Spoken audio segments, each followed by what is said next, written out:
ამერიკაში დააკავეს 48 წლის ქართველი კაცი, რომელსაც ბრალად $1 მილიონ მეტი ღირებულების ნივთების მოპარვა ედება.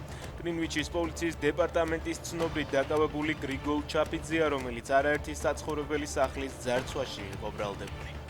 ოცნების დეპუტატმა გენო პეტრიაშვილმა ამერიკულ ჭიდაობის ორგანიზაცია RAF Wrestling-თან კონტრაქტი გააფორმა. ბრინჯაო 2016-ში, ვერცხლი 2020-ში, ოქრო 24-ში.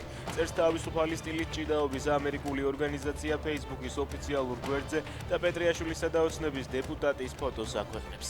16 იანვარს ცნობილი გახდა, რომ იგივე ორგანიზაციას გორის ყოფილი მერი და ოცნების კიდევ ერთი დეპუტატი, ვლადიმერ ხინჩეგაშვილიც შეუერთდა. მაკრონის მრჩეველი მოსკოვში რუს მაღალჩინოსნებს შეხვდა. საფრანგეთის პრეზიდენტის დიპლომატიურმა მრჩეველმა ემანუელ ბონემ მოლაპარაკებები კრემლში პუტინის თანაშემწე უშაკოვთან გამართა. საუბრის მთავარი თემა უკრაინა იყო. როიტერსის წყაროების ცნობით, რუსეთთან კონტაქტის შესახებ ევროპელი პარტნიორები ინფორმირებულები იყვნენ. რუსეთსა და ამერიკას შორის ბირთვული შეთანხმების ვადა ამოიწურა. დოკუმენტი ქვეყნებისთვის ბირთვულ შეიარაღებასა და მის გამოყენებას ზღუდავდა.